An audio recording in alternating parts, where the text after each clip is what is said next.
what is the feeling of being monetized na? Paano ba ma-monetize yung channel? So far, ano yung mga challenges? Last question, what is your advice sa mga baguhan ng mga YouTuber na oras? Ay, wala ko yung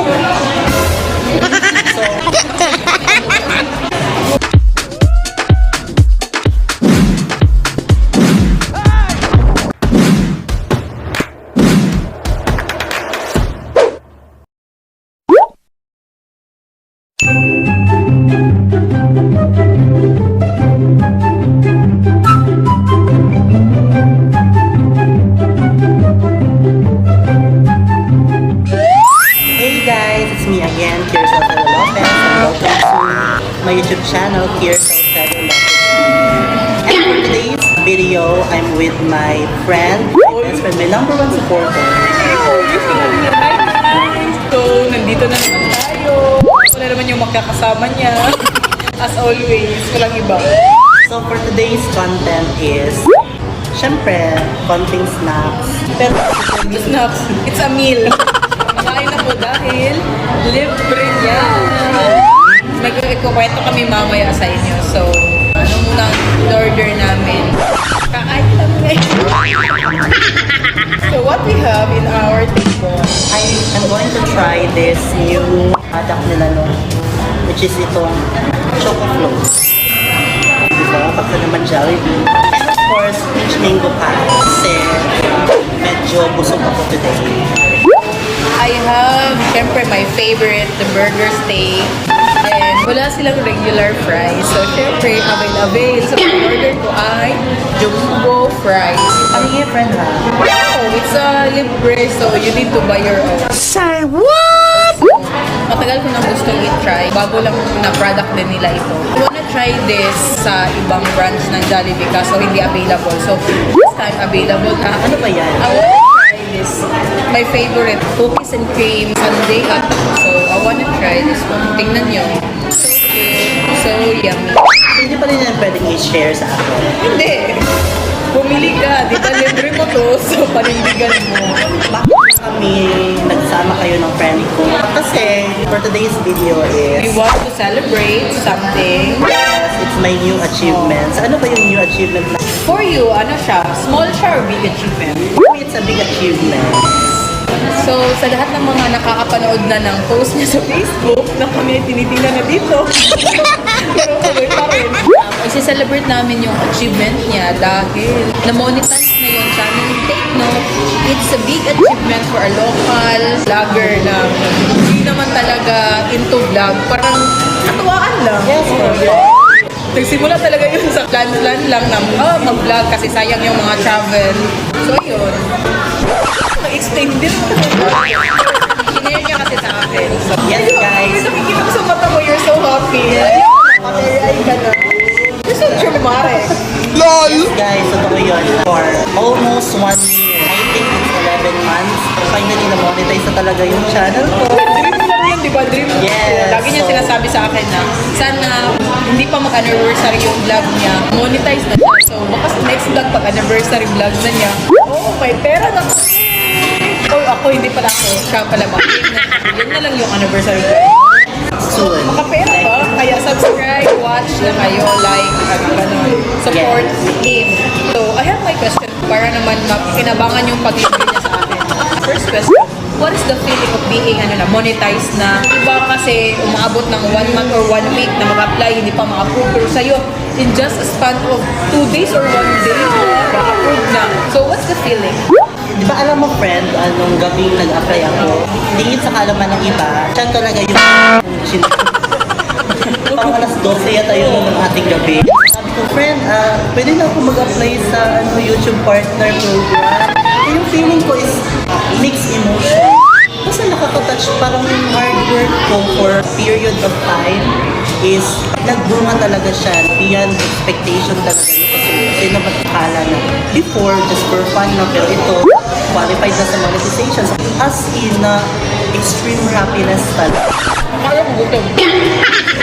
So, nung sinat mo ako na monetize ng channel ko, sobrang happy ko kasi alam ko lahat ng struggle niya, mga pinagdaanan niya, yung mga Nung mga unang vlog niya, pinagtatawanan. As in, parang bumpa kaming tanga, pero wala. Meron kasi tatlong steps. So sa pangalawang step, doon na, di ba sabi ko sa'yo na friend in progress pa. So kailangan ko pang hintayin. Sabi ng mga kakilala ko mga YouTuber na it will take 1 week to 1 month. Pero yung nangyari is, hindi umabot ng 2 days. Because wala akong 24 hours. Bongga talaga. So, siya yung unang sinabihan. Pero dati pa naman, di ba, kahit hindi pa monetize yung channel mo, may mga ads naman talaga, di ba? Siguro, isa din yun sa mga pa-approve sa kanya. Mga nanonood sa mga vlog niya, di ba? Makikita niyo na, saan ka tayo? LOL! Parang ginutom ka na talaga ay, saan ka magaling? So, pumunta muna ako sa papa ko. Dumalaw ako sa puntod ng papa ko. Hi pa in heaven, I miss you. Yun na, dito tayo mag-iyak. So, another question. Bakit hindi lahat ng mga YouTuber or vlogger ang namomonetize yung channel? Paano ba mamonetize yung channel? Para at least, di ba, malinawan yung iba kasi maraming sumusubok talaga pero hindi namomonetize yung channel. So, sa'yo, paano mo ginawa? Before ako nag-start ng vlogging ko, no, nag-research ako kung paano ba ma-monetize yung account. Kailangan mo i-meet yung mga qualification. Isa sa mga qualifications, kailangan mo yung 1,000 subscribers. So, di ba, tumulong ako sa akin na 1 week ago, na-achieve ko yung 1,000 subscribers. Ginawa ko is, nag-chat ako ng mga kilala ko sa Facebook. Mga friends ko naman tumulong sila sa pagpapasubscribe. So, kailangan mo, yun kasi yung minimum na number. Aside sa subscribers, is kailangan mo ring achieve yung 4,000 hours na watch time. So, akala ko yun yung pinakamadali na ma-achieve. Lagay natin, meron akong video na umabot ng 2,800 na views. Ilagay natin 1 hour yun siya na video. So kung tinapos talaga yun, magkakaroon ako ng 2,800 hours. Pero meron kasi mga ibang mga viewers na hindi tatapusin, naabot yung maximum talaga na hours na pwede kong makuha per video. Ginawa ko, nag-upload lang ako ng mga videos hanggang sa na-reach ko yung 4,000 hours na watch time 3 days ago. Dahil na kasi yung dalawang major requirement. Kasi if ever ba may video ka na na-copyright, mamomonetize ba yun? Ginawa ko sa lahat ng mga copyright claim ko na videos, dinilit ko, except sa isa, which is yung part 2 ng sitio maupot namin na vlog. So, pinagpatuloy ko lang siya. Akala ko hindi ako ma-monetize dahil doon. Pero ang nangyari is na-monetize pa rin yung channel ko. Pero yung video na yun is hindi siya qualified for monetization. Kaso kahit may madami yung views, hindi siya counted. Oo, hindi siya counted. Starting this new uploads na is dapat wala akong copyright claim para magkakapera. Paano mo ba malaman na may copyright yung video? Meron kasing YouTube Studio. Yung YouTube Studio is makikita ko doon yung statistics. So doon ko makikita kung yung video ko is approved siya for public or meron siyang copyright claim. So kung meron siyang copyright claim, uploaded pa rin siya, pero hindi ka magkakaroon ng Nakikita. income doon. So far, ano yung mga challenges while vlogging? Una, pero na-overcome ko na siya is yung confidence. Before kasi, wala akong confidence sa pag-vlog.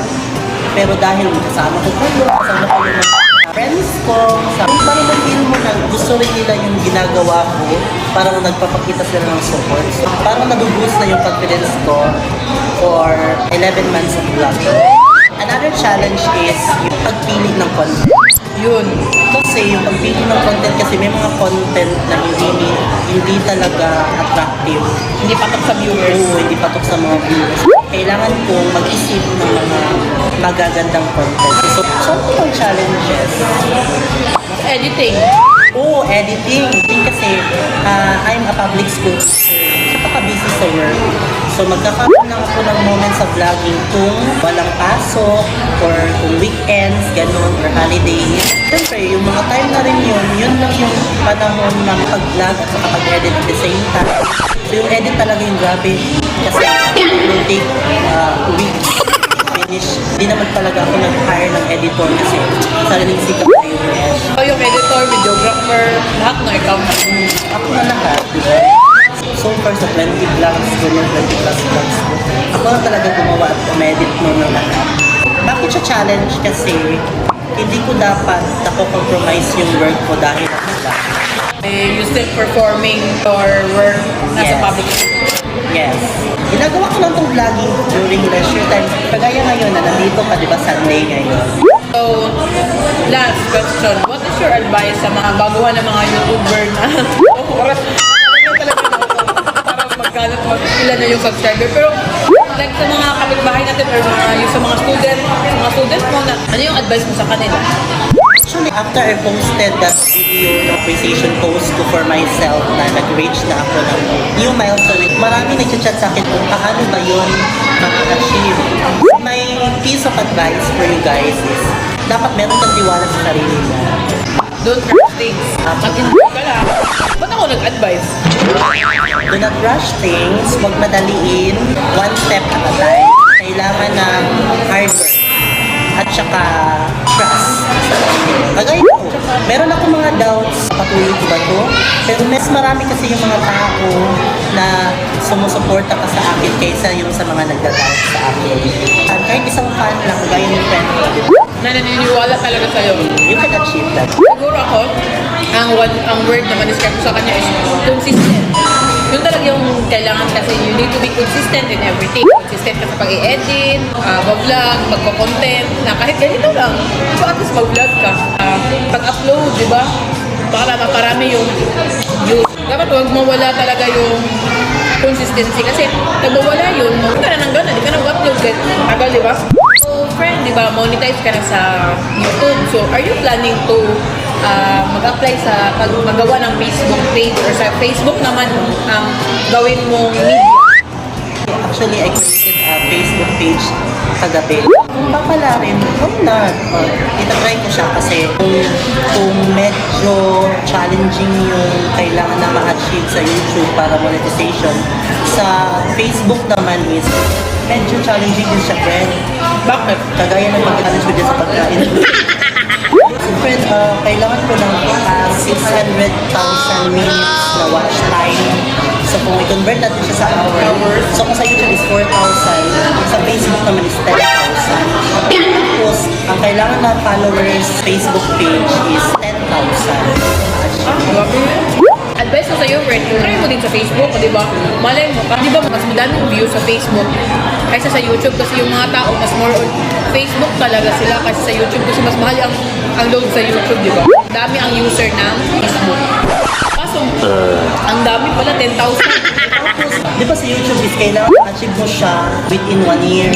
Sa Facebook is kailangan ma-achieve mo siya within 60 days or 2 months.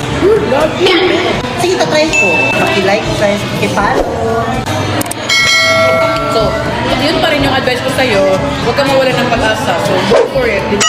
Kaya mo ngayon sa YouTube, sa Facebook, pa kaya? Kayanin ko yun.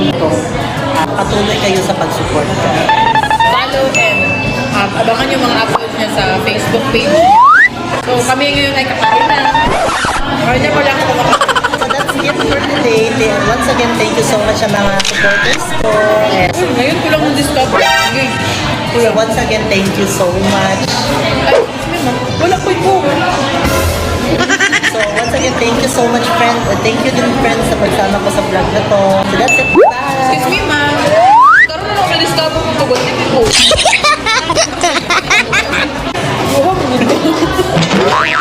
Hindi ako nauuhaw. Hindi ako makakaroon.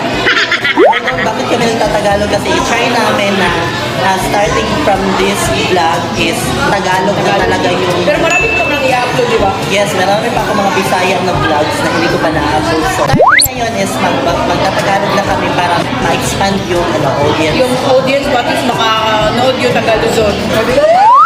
May mga friend talaga ako na nag-subscribe sa channel niya ng mga Tagalog. So, once again, thank you so much. Bye-bye!